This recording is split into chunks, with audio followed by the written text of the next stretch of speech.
Picture this, folks. It's a Friday morning in Maplewood, Ohio, the kind of town where coffee is served in travel mugs that say #blessed and every mailbox flag is either red, white, or blue. The sun is already out there flexing its suburban muscles, bouncing off car hoods like it's auditioning for a toothpaste commercial. And somewhere in a modest cul-de-sac filled with lawn ornaments and lifetime warranties, lives a man named Charlie Monroe, 38, single, accountant, and proud owner of 2 left feet. Charlie is about to do something terrifying, something every normal American secretly dreads. He's about to be seen dancing in public. Inside Charlie's tidy ranch-style home, the air smelled faintly of burnt toast and mild panic. Charlie stood in his kitchen, buttoning his shirt with the precision of a man doing taxes for a bomb squad. The invitation lay on the counter, printed on glossy paper with cheerful fonts that mocked him. Annual Maplewood Community Charity Dance-Off. All proceeds benefit the animal shelter. Below that, in bright gold letters, sign up today. No experience necessary. The "no experience necessary" part was a lie. Charlie had negative experience. His only known dance move was a panic shuffle performed once at his cousin's wedding in 2012, a tragic event still whispered about among family members. He poured himself coffee, sipped, and grimaced. "Nope," he muttered to the mug. "Not happening." Enter Janine, his office manager and personal tornado. She called right on cue, FaceTime blaring before he could stop it. Her background buzzed with office noise and over-caffeinated energy. "Charlie," she said, smiling like someone who loved volunteer sign-up sheets. "Guess what? I put your name down for the dance-off. You're representing the accounting department." Charlie nearly dropped his mug. "You what? Oh, don't give me that face. It's for the shelter. Puppies, Charlie. You hate joy if you say no to puppies." "Janine, I once got a cramp tying my shoe." "I can't." "You'll be fine. There's a community dance class tonight at 7. Go, have fun. Loosen up those tax-deductible hips." And with that, she hung up. Now here's the thing about peer pressure, folks. It doesn't always come in the form of leather jackets and cigarettes. Sometimes it shows up as a smiling coworker wielding a charity flyer and the moral weight of abandoned puppies.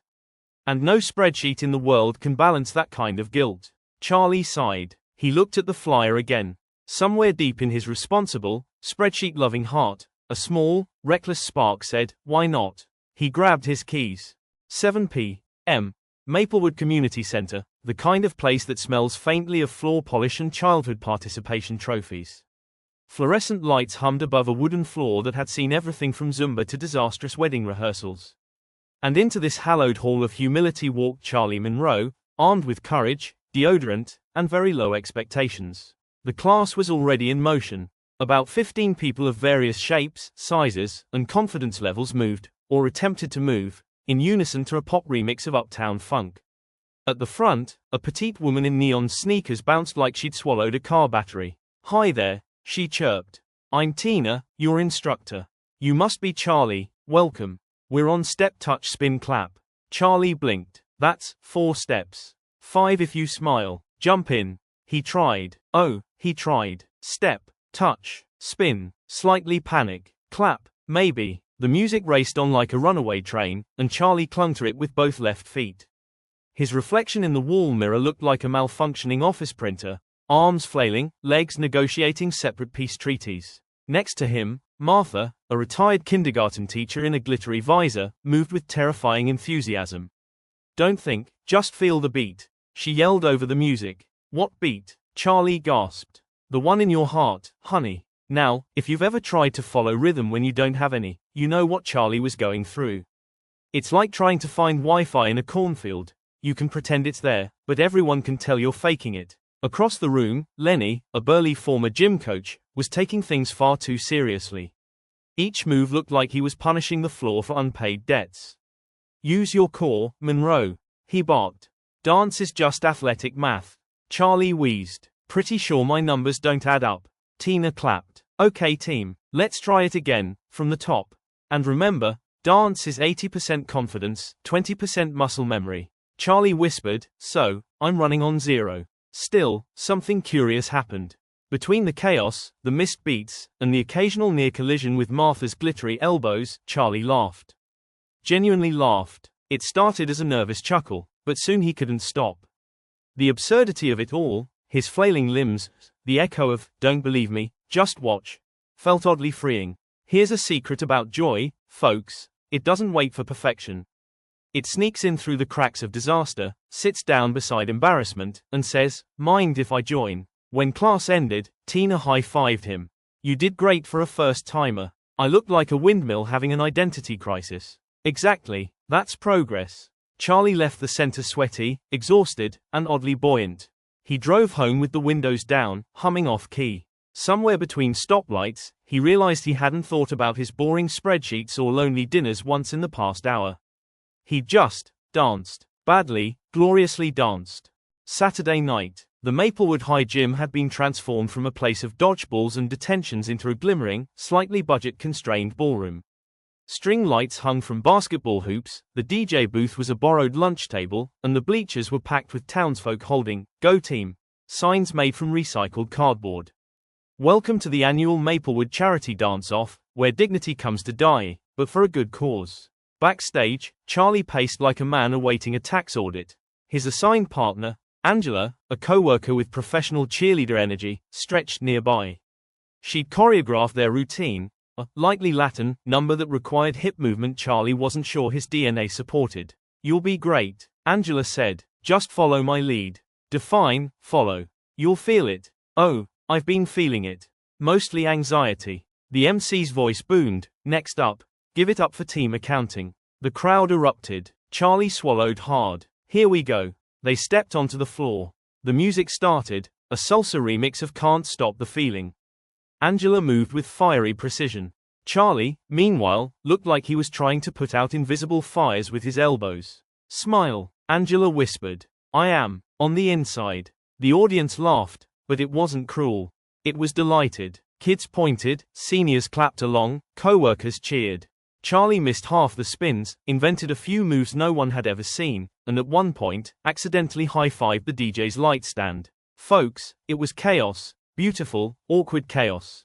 And sometimes chaos is exactly what a crowd needs. Midway through, Angela tripped slightly. Without thinking, Charlie caught her, spun her mostly by accident, and somehow landed them both in a half-decent pose.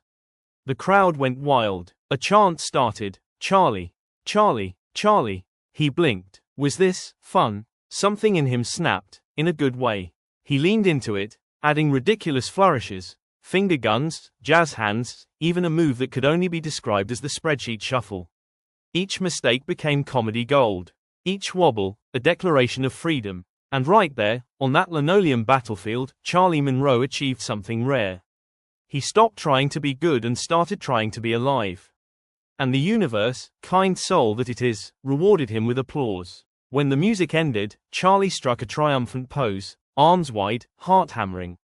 The crowd leapt to their feet. He and Angela bowed, laughing uncontrollably. They didn't win the trophy.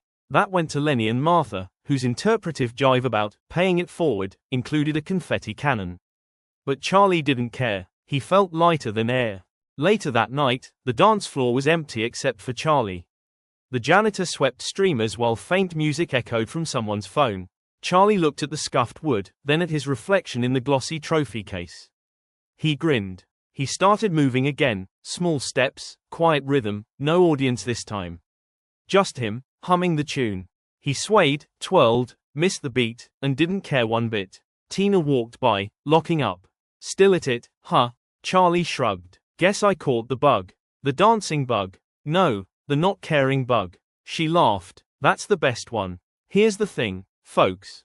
We spend our lives trying not to look foolish, guarding our reputations like fragile antiques. But the people who seem happiest, they're the ones who trip, laugh, and keep going. The ones who turn off the scoreboard and dance anyway." Charlie left the gym that night with sore legs and a full heart. Outside, the autumn air was cool and alive with the hum of crickets. He walked to his car, shoes clicking on pavement, feeling, well, not graceful, but absolutely, unapologetically free. At home, he reheated leftover pizza, opened his laptop, and saw dozens of office messages. "Charlie, you legend. Bro, you killed it out there. The Spreadsheet Shuffle is going viral." He chuckled. Viral? Him, the man who once sprained an ankle stepping off a curb. He scrolled through a video someone had uploaded. There he was, awkward, earnest, ridiculous. And yet, joyous. The comments were full of laughing emojis and heart icons. He's terrible, but I love him. That's the energy I need in life. Charlie watched himself dance badly and realized something profound. It looked happy because it was happy. He leaned back, pizza slice in hand, and let the glow of the screen wash over him. Because here's the moral, friends. You don't have to move perfectly to move people. You don't need rhythm to belong on the floor. You just need the guts to show up, look silly, and enjoy it anyway. Life's music doesn't wait for approval. It plays for whoever's willing to listen. Somewhere outside, a neighbor's dog barked at the moon. Charlie set down his pizza, stood, and, because why not, started dancing again. No audience, no choreography, just a man in his kitchen doing the wrong steps for all the right reasons.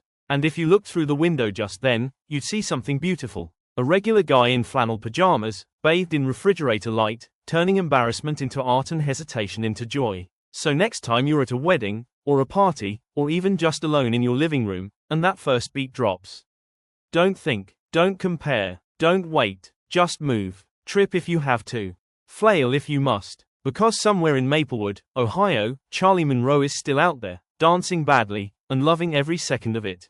Daily happiness and motivation is hitting in. Like and subscribe.